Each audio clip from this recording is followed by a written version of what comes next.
Il y a quelques mois, j'ai revu un ami que je n'avais pas croisé depuis son divorce. Avant, il était toujours dans l'effort, toujours en train de rassurer, toujours en train de faire un pas de plus. Ce soir-là, il était calme, posé, presque détaché. Il ne parlait pas avec colère, il ne critiquait pas son ex-femme, il ne cherchait pas à prouver quoi que ce soit, mais quelque chose avait changé. Il n'attendait plus rien, et c'est ça qui m'a frappé, parce qu'on nous a habitués à voir le divorce comme une défaite, comme un homme brisé, comme quelqu'un qui a échoué. La réalité est plus dérangeante. Beaucoup d'hommes ne sortent pas détruits, ils sortent désillusionnés. Ce n'est pas la même chose. La destruction, c'est le chaos. La désillusion, c'est la lucidité. Ils ont cru à une promesse, ils ont investi du temps, de l'argent, de l'énergie émotionnelle, et un jour, tout s'arrête. Pas forcément dans le drame, parfois juste dans l'usure. Ce que ça produit n'est pas toujours de la haine, c'est un recalibrage. Mon ami m'a dit une phrase très simple. Il a dit « Je ne referai plus jamais les mêmes efforts pour quelqu'un qui peut partir du jour au lendemain ». Ce n'était pas amer, c'était factuel, et c'est là que quelque chose bascule. Un homme divorcé comprend une chose que beaucoup ne comprennent pas encore, l'amour ne garantit rien, ni la loyauté, ni la durée, ni la sécurité. Quand cette illusion tombe, il y a deux chemins. Certains s'effondrent, d'autres deviennent prudents, plus observateurs, moins impressionnables, moins sensibles aux promesses. Ce n'est pas qu'ils ne veulent plus aimer, c'est qu'ils ne veulent plus dépendre. Et ça change tout, parce que beaucoup de dynamiques relationnelles reposent sur la peur de perdre, la peur d'être quitté, la peur de ne pas être choisi. Quand cette peur disparaît, le rapport de force change. Mon ami ne cherche plus à convaincre, il ne se bat plus pour être validé, il ne court plus après les signaux contradictoires, il observe, il évalue, il avance si ça a du sens. Sinon, il s'en va, calmement. Est-ce que c'est une fermeture émotionnelle? Ou est-ce simplement quelqu'un qui a compris le coût réel d'un attachement mal calibré? C'est là que le sujet devient inconfortable. Parce que ce changement ne ressemble pas à une blessure visible. Il ressemble à une mise à jour intérieure. Et quand un homme n'attend plus d'être sauvé, validé ou sécurisé par une relation, il devient plus difficile à atteindre, plus difficile à influencer, plus difficile à faire réagir. Est-ce que c'est une protection saine ou le début d'une distance définitive? C'est ce qu'on va explorer.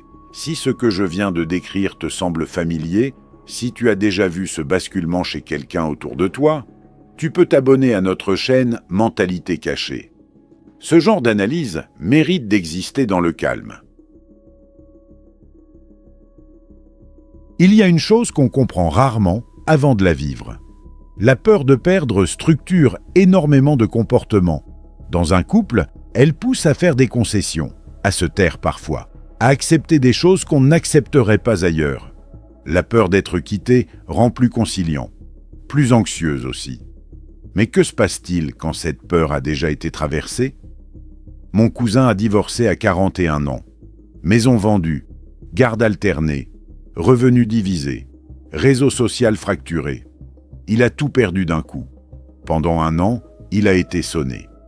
Puis un jour, il m'a dit quelque chose de très simple.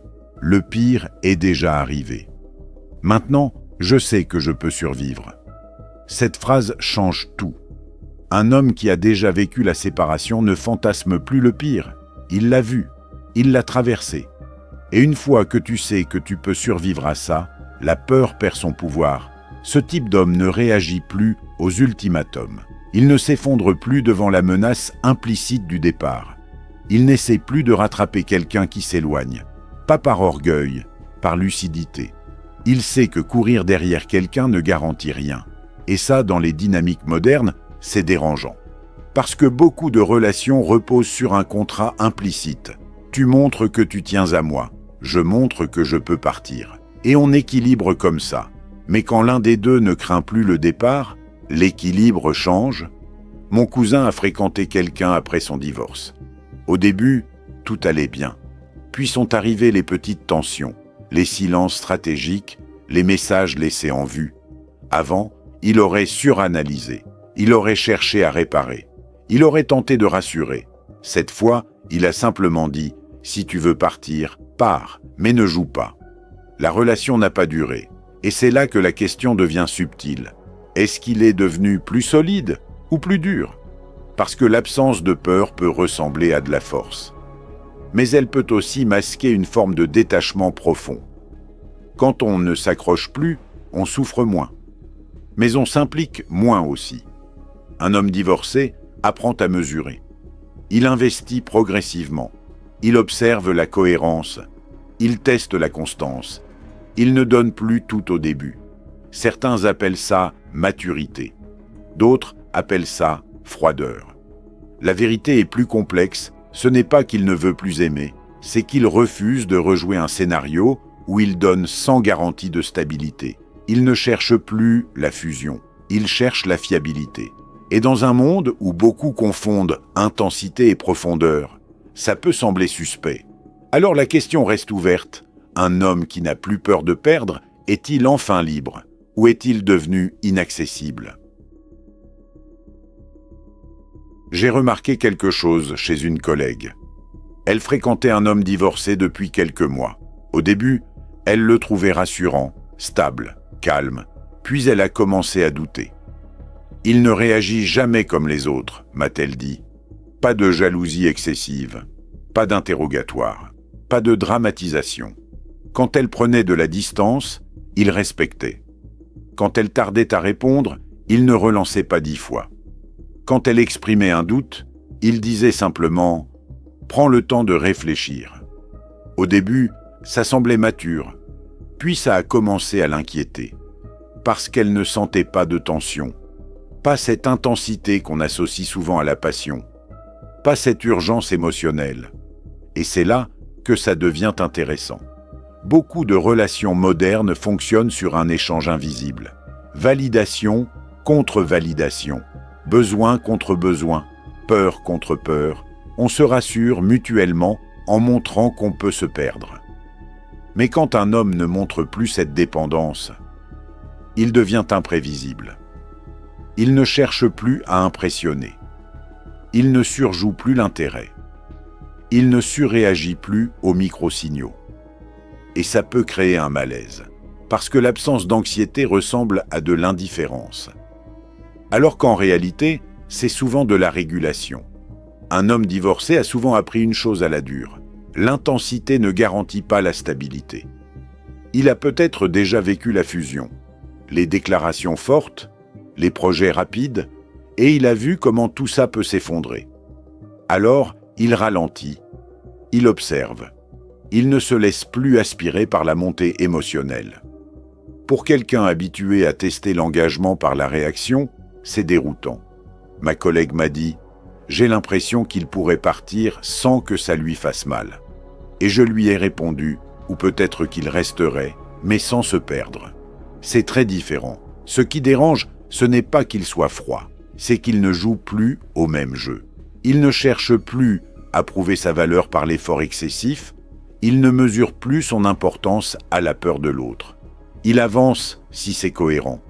Il se retire si ça devient instable, calmement. Et dans une culture où l'amour est souvent confondu avec l'urgence, la stabilité peut sembler suspecte. Alors la vraie question n'est peut-être pas « Pourquoi les hommes divorcés sont devenus intouchables ?» mais plutôt « Sommes-nous habitués à des dynamiques où l'attachement passe par la tension et non par la sécurité ?» Mais il faut être honnête. Tous ne deviennent pas lucides, certains deviennent hermétiques. Il y a un homme que j'ai accompagné pendant quelques mois, divorcé depuis 3 ans, stable, organisé, discipliné, extérieurement tout allait bien, intérieurement, c'était verrouillé. Il disait vouloir reconstruire, mais à la moindre émotion un peu intense, il se retirait. À la moindre demande d'engagement un peu plus claire, il rationalisait. Je ne veux plus dépendre. Je protège ma paix. Je ne veux plus revivre ça. Sur le papier, ça sonne mature. Dans la réalité, c'était une forteresse. Le divorce peut produire 2 choses, une lucidité ou une armure. La lucidité permet de choisir mieux. L'armure empêche de ressentir. La différence est subtile. Un homme lucide reste ouvert, mais prudent. Un homme blessé reste fermé, mais calme. De l'extérieur, ça se ressemble. Silence, maîtrise, distance mesurée. Mais à l'intérieur, ce n'est pas la même dynamique. La lucidité dit « je m'engage progressivement ». L'armure dit « je ne m'engage plus vraiment ». Et le danger est là, parce qu'à force de vouloir ne plus souffrir, on finit par ne plus vibrer. Mon père appartenait à une autre génération. Pour lui, rester signifiait tenir coûte que coûte, même malheureux. Aujourd'hui, beaucoup d'hommes ont vu ce modèle se fissurer. Ils ont vu que tenir n'empêche pas la rupture. Alors, ils choisissent autre chose, le contrôle. Contrôle des émotions, contrôle de l'investissement, contrôle du rythme. Mais une relation ne peut pas se construire uniquement sur le contrôle. Elle a besoin d'un minimum de vulnérabilité, et c'est là que le dilemme apparaît. Peut-on redevenir vulnérable, sans redevenir naïf? Peut-on aimer sans se dissoudre? S'attacher sans s'aveugler? Certains y arrivent, d'autres préfèrent la tranquillité à l'intensité. Et plus le temps passe, plus l'habitude de la solitude devient confortable. Ce qui était une protection temporaire devient un mode de vie. Alors oui, certains hommes divorcés semblent intouchables. Mais la vraie question est plus fine. Sont-ils devenus inaccessibles ou simplement trop prudents pour rejouer un rôle qui les a déjà brisés? Si on prend un peu de recul, le divorce n'est plus seulement une rupture. C'est un basculement identitaire. Avant, un homme divorcé portait une forme de stigmate. Aujourd'hui, il porte une expérience. Et cette expérience change sa position dans le jeu relationnel. Mon père est resté marié toute sa vie. Pas parce que tout allait bien, mais parce qu'à son époque, partir était presque impensable. La pression sociale, la honte, la famille, le regard du voisinage.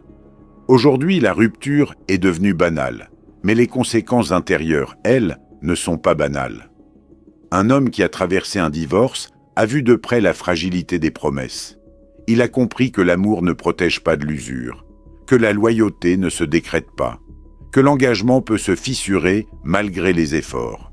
Alors il redéfinit le pouvoir. Avant, le pouvoir émotionnel appartenait souvent à celui qui pouvait partir, celui qui menaçait, celui qui créait l'incertitude. Mais quand un homme n'a plus peur de la solitude, ce pouvoir se déplace. Il ne supplie plus, il ne dramatise plus, il ne négocie plus sous pression, il choisit. Et ce choix calme peut sembler intimidant, parce qu'il ne dépend plus du regard extérieur pour se sentir stable. Est-ce que ça fait peur? Oui, parce que ça casse un schéma. On est habitué à des relations construites sur l'intensité, sur la peur de perdre, sur l'urgence. Quand quelqu'un avance sans cette urgence, il devient difficile à lire. Mais au fond, peut-être que la vraie transformation n'est pas qu'ils sont devenus intouchables. Peut-être qu'ils sont devenus plus sélectifs, plus lents, plus attentifs aux incohérences, plus sensibles à la paix qu'aux frissons. La question finale n'est donc pas « les hommes divorcés sont-ils devenus froids ?», mais plutôt « sommes-nous prêts à aimer quelqu'un qui n'a plus besoin d'être rassuré en permanence et qui peut partir sans faire de bruit ?» Peut-être que la vraie question n'est pas de savoir s'ils sont devenus intouchables, mais si toi, aujourd'hui, tu serais capable d'aimer quelqu'un qui n'a plus peur de te perdre. Est-ce que ça te rassure ou est-ce que ça t'inquiète? J'aimerais vraiment lire ton regard là-dessus. Dis-moi en commentaire, un homme qui n'a plus peur de perdre, est-ce plus solide ou plus dangereux? Et si ce type d'analyse te pousse à penser plus loin que les apparences, tu peux t'abonner à la chaîne. Ici, on prend le temps de comprendre ce qui se joue vraiment.